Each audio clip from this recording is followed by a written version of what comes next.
নমস্কার।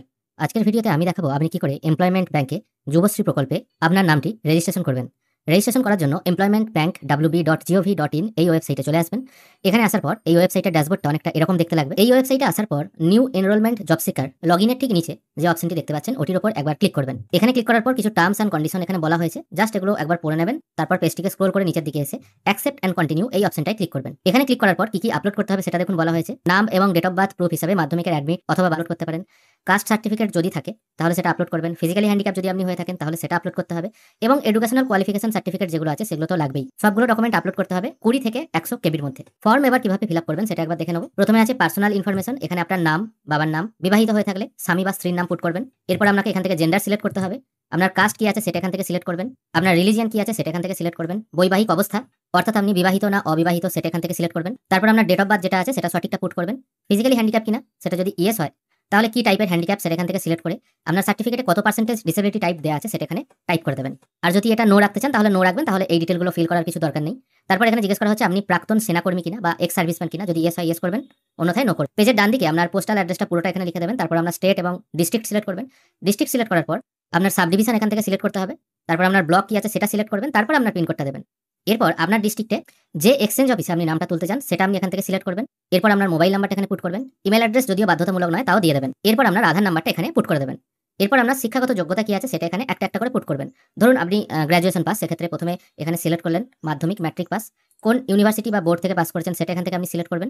কত সালে পাস করেছেন এবং কত পার্সেন্ট মার্কস আপনার আছে সেটা এখানে পুট করে দেওয়ার পর আবার যখন আপনি নেক্সট কোয়ালিফিকেশন দিতে চাইবেন তখন এই অ্যাড নিউ অপশনটায় ক্লিক করলে আবার কিন্তু একটি নতুন রো ওপেন হয়ে যাবে। এখান থেকে আবার আপনি কি পরীক্ষা পাস করেছেন সেটা আপনি এখান থেকে বসিয়ে দিতে পারবেন। এইভাবে আপনার যতগুলো কোয়ালিফিকেশন আছে পরপর এখান থেকে বসিয়ে দেবেন। তারপর ল্যাঙ্গুয়েজ সেকশনে চলে আসবেন। এখানে আপনি কি ভাষা লিখতে, বলতে বা পড়তে জানেন সেগুলো সব এখানে সিলেক্ট করতে হবে। ধরুন আমি এখানে সিলেক্ট করছি বাংলা। বাংলা লিখতে, বলতে, পড়তে আমি সবই জানি, এগুলো সিলেক্ট করলাম। তারপর আপনি যদি অন্য কোনো ভাষা অ্যাড করতে চান, ধরুন আমি এখানে অ্যাড করছি ইংলিশ।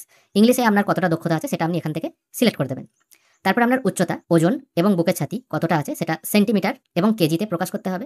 এরপর আপনাকে একটা ফটো এবং বায়োডাটা আপলোড করতে হবে।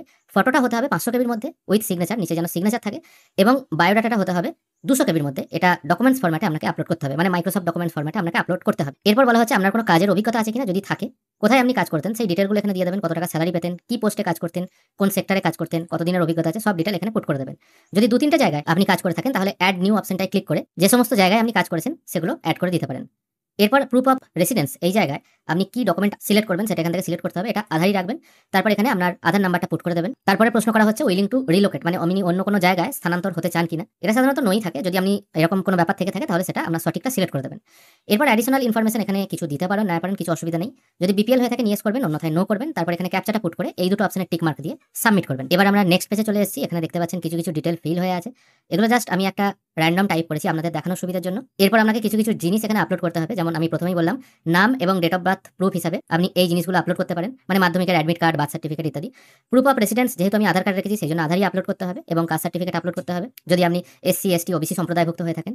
তারপর আপনার মাধ্যমিক এবং উচ্চ মাধ্যমিকের মার্কশিট এখানে আপলোড করতে হবে। কোনো ব্যাপারই না, জাস্ট চুজ ফাইল অপশনে ক্লিক করবেন। যেটা আপনার আপলোড করার দরকার সেটা আপনি সিলেক্ট করে ওপেন করলেই আপলোড হয়ে যাবে। অবশ্য আপলোড বাটনটাই আপনাকে ক্লিক করতে হবে।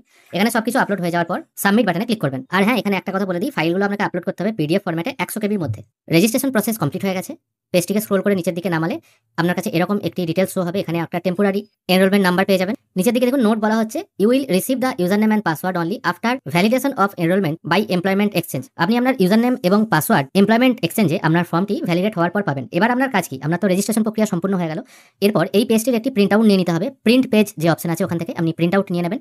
প্রিন্ট আউট নেওয়া হয়ে গেলে আপনি যে সমস্ত ডকুমেন্টগুলো আপলোড করলেন সেগুলো অরিজিনাল এবং জেরক্স নিয়ে আপনাকে যেতে হবে এক্সচেঞ্জ অফিসে, মানে যে এক্সচেঞ্জ অফিসের অ্যাড্রেস আপনি সিলেক্ট করেছেন সেখানে গিয়ে আপনার সমস্ত ডকুমেন্ট ভ্যালিডেট হবে।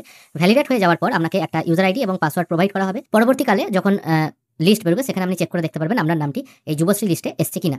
আশা করি আপনাদের বোঝাতে পারলাম কি করে আপনারা নতুন করে এমপ্লয়মেন্ট এক্সচেঞ্জে নাম নথিভুক্ত করবেন বা রেজিস্ট্রেশন করবেন। ভিডিওটি দেখে যদি আপনাদের ভালো লাগে অবশ্যই একটি লাইক করবেন। যারা নতুন দর্শক বন্ধু তারা যদি মনে করেন চ্যানেলটি সাবস্ক্রাইব করতে পারেন। ভিডিও দেখার জন্য অসংখ্য ধন্যবাদ। ভালো